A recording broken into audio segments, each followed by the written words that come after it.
તો પીએમ કિસાન યોજનાના 20મા હપ્તાની બધા જ રાહ જોઈ રહ્યા છે, બરાબર ને? ચાલો ત્યારે આજે આના વિશે જ બધી વાત કરીએ.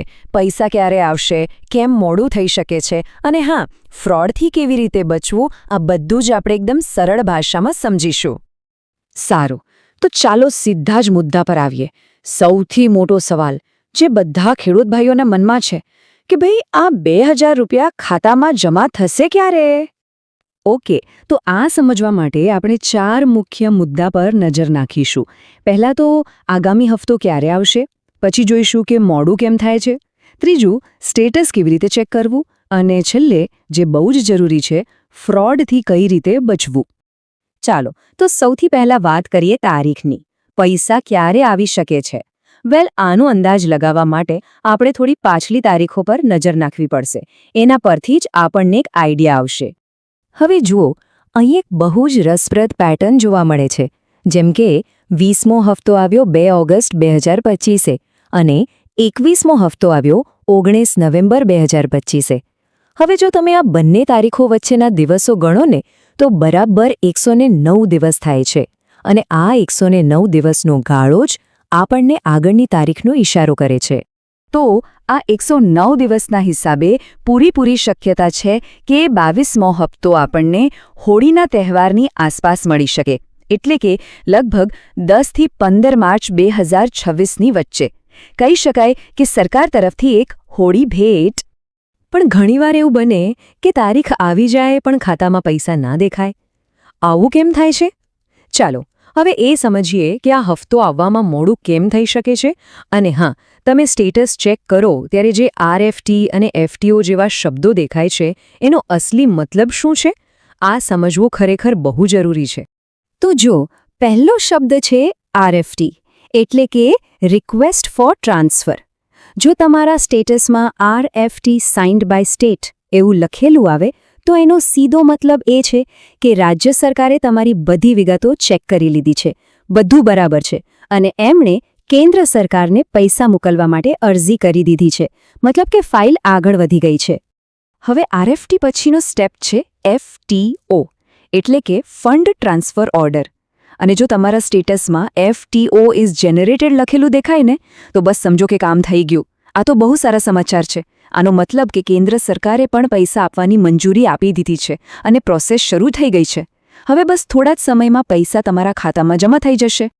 પણ માની લો કે આરએફટી કે એફટીઓ કશું જ નથી બતાવતું, તો શું? તો ગભરાવાની જરૂર નથી.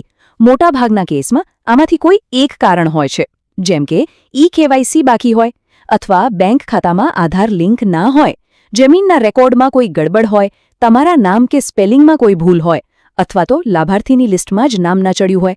પણ સારી વાત એ છે કે આ બધી જ ભૂલો સુધારી શકાય એવી છે. તો સવાલ એ છે કે આમાંથી કોઈ ભૂલ છે કે નહીં, એ ખબર કઈ રીતે પડે? સિમ્પલ છે, સ્ટેટસ ચેક કરીને. ચાલો હું તમને સ્ટેપ બાય સ્ટેપ બતાવું કે આ સ્ટેટસ કેવી રીતે ચેક કરવાનું છે. આ પ્રોસેસ એકદમ સહેલી છે. જુઓ, સૌથી પહેલાં પીએમ કિસાનની ઓફિશિયલ વેબસાઇટ પર જાઓ. ત્યાં તમને નો યોર સ્ટેટસ લખેલું એક બટન દેખાશે. એના પર ક્લિક કરો. પછી તમારો રજિસ્ટ્રેશન નંબર અને ત્યાં જે કોડ દેખાય એ નાખી દો, અને બસ ગેટ ઓટીપી પર ક્લિક કરી દો. તમારા રજિસ્ટર્ડ મોબાઈલ પર જે ઓટીપી આવે એ નાખતાની સાથે જ બધી જ વિગતો તમારી સ્ક્રીન પર આવી જશે. હવે જ્યારે તમે સ્ટેટસ જોશો ત્યારે મુખ્યત્વે 2 વસ્તુઓ જોવા મળી શકે છે. કાં તો ત્યાં આરએફટી કે એફટીઓ લખેલું હશે. જો એવું હોય તો બસ આરામથી બેસો, પૈસા આવી જશે. અને જો કદાચ ત્યાં રિજેક્ટેડ લખેલું આવે તો પણ ટેન્શન નથી લેવાનું, કેમ કે એની બાજુમાં જ એનું કારણ પણ લખેલું હશે. એટલે તમને ખબર પડી જશે કે ક્યાં ભૂલ છે અને એને કેવી રીતે સુધારવી. હવે ખૂબ જ અગત્યની વાત સાંભળજો. ક્યારેક કેવું થાય ખબર છે, સરકાર તરફથી બધું ઓકે હોય પણ પૈસા આપણા ખાતા સુધી પહોંચે જ નહીં. અને એનું કારણ હોય છે આપણી બેંક. સરકાર પૈસા મોકલે પણ બેંક કોઈ કારણસર એને રિજેક્ટ કરી દે. એટલે એકવાર તમારી બેંક બ્રાન્ચમાં જઈને પાક્કું ચેક કરાવી લેજો કે તમારા ખાતામાં ડીબીટી ચાલુ છે કે નહીં, એનપીસીઆઈ મેપિંગ થયેલું છે અને ખાતું ચાલુ હાલતમાં છે ને. આ બહુ જરૂરી છે.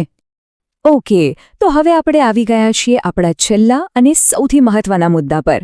આપણી મહેનતની કમાણીને ખોટા લોકોના હાથમાં જતી કેવી રીતે રોકવી, એટલે કે છેતરપિંડીથી કેવી રીતે બચવું.